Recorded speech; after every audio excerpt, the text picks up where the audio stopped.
He's the one that called me out. He's the one that's been on me. So what am I gonna do? Just let him talk shit to me? Am I just supposed to do that as a man? Like, no. If you want to take it that route, then let's do it. And I can do that too. He tries to act like this humble family guy, dude. You're a punk, man. Were you surprised to see his teammates, sort of come out at your teammate and everything, like just with what happened? Is that something you were expecting? No, but it's good for TV. Yeah. Frankie Edgar was kind of rushing into it. That's all good, man. It happens. Frankie Edgar, I mean, obviously, that's my brother, Bruno Bulldogino, who just signed with the UFC. That's my brother. Now we'll do the same thing. I was gonna fight for him too. The same thing, because that's what brothers do. I get it. I get the fact that Marlon, Frankie Edgar, and all these guys, because that's his brother. I get that. But at the end of the day, man, I still hold composure. Like, I know I'm a prize fighter. I know Saturday, June 8th is when we're gonna fight. That's when it really matters.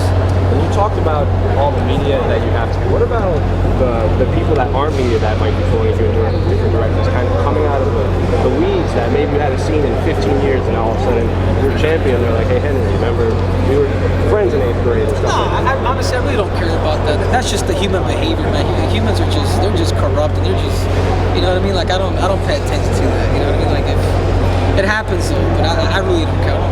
I'm a very carefree person. But on the other side, you get some of the limelight you got to throw out the first pitch. I mean, is it a double-edged sword with this kind of attention being the main event?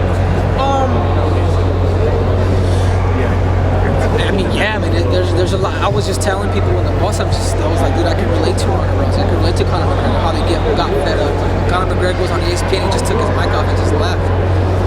But I know what I have to do Saturday. Like, that's my main focus. This is why I'm partially doing it with everybody. Because it's a business trip. Coming out here, guys, it's a business trip. Like, I'm not out here just to wear a costume.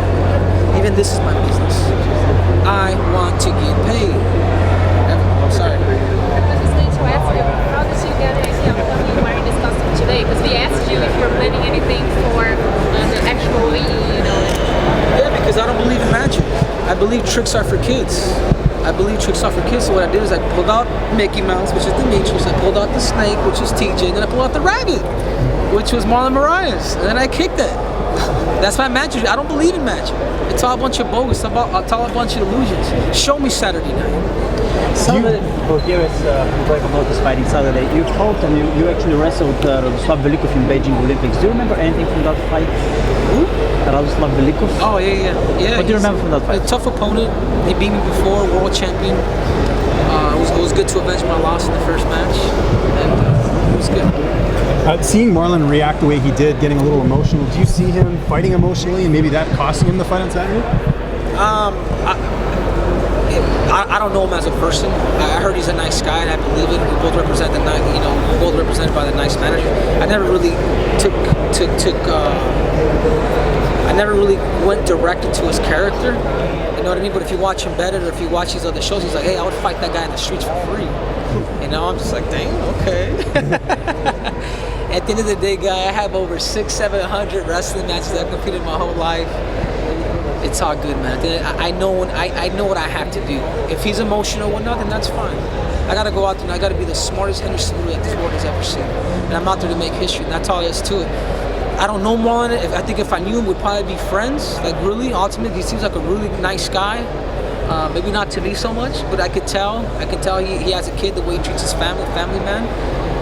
But he happens to be in front of me. He happens to be the dream that I want, the crown that I want. I want two. I don't want one. I want 2 crowns. I want 2 belts. You mentioned, but in your mind, what do you think that this fight is at stake, just in terms of your future payments? I mean, being a flyweight champion, obviously, one thing. If you're a 2-weight champion, you have control over 2 weight classes. Saturday night, what do you think is at stake in terms of just financially for you? No, what's at stake now? Not just financially, but also the pound for pound status. My resume speaks for itself. People lie, kids lie, you lie, your wife lie, but numbers do not lie. 2 belts, man. I'll be the only guy in the UFC, and that's all I want, dude. If I ruffled up a couple feathers, then excuse me. But I'm out there to catch my dream. I'm a dream catcher. That's all I want. I want nothing more than to go out there and manifest what I'm thinking in my head. That's it. Do you think Dana will let you defend 2 belts? He doesn't seem to like that. He said he would. He said he would, according to Ali. He said would he allow me to defend both belts? How's the weight cut to 135 compared to 125? It's good. It's good. It's still a cut though, Yeah. and I've noticed that. And I never try to make that mistake of going up and then having to come down. Not getting too comfortable going up, because we've seen in the past that guys that have gone up and have talked about going up have missed weight. And I didn't want to do that, so I'm really zoning. I'm really focused on this weight cut. I have 6 pounds. I'm waking up at 6.5 pounds over, and I'm feeling good. I'm able to do these interviews. Flyweight sucks to make. Do you expect to weigh significantly more than a flyweight fight on fight night? Yeah, I think so. Because I stayed at this certain weight. I wasn't kind of going down kind of what the science has showed me. I think I'll be, roughly close up to about 150, 50 something. What were you at flyweight on fight nights usually? 46. Yeah, 46. TJ, I know, and I had talked about it. I was surprised that TJ got up to 149 pounds. But again, we knew why. Naturally, I got up to 146, just eating normal, being me. Marlon's known for coming in heavier too in fights, right? Significantly heavier. I think one time you came in around 155. Does that change anything? No, it doesn't. It doesn't change anything. I know what I gotta do, guys. I know what's at stake for me. I gotta be smart. I gotta use my speed. I gotta use my ability. And I guarantee you, when I clinch, I'm using to feel my strength. And be like, dude, this guy feels like a 70 pounder. But Is that the gold medal? it is, man. I got a replica. So it's not the real one?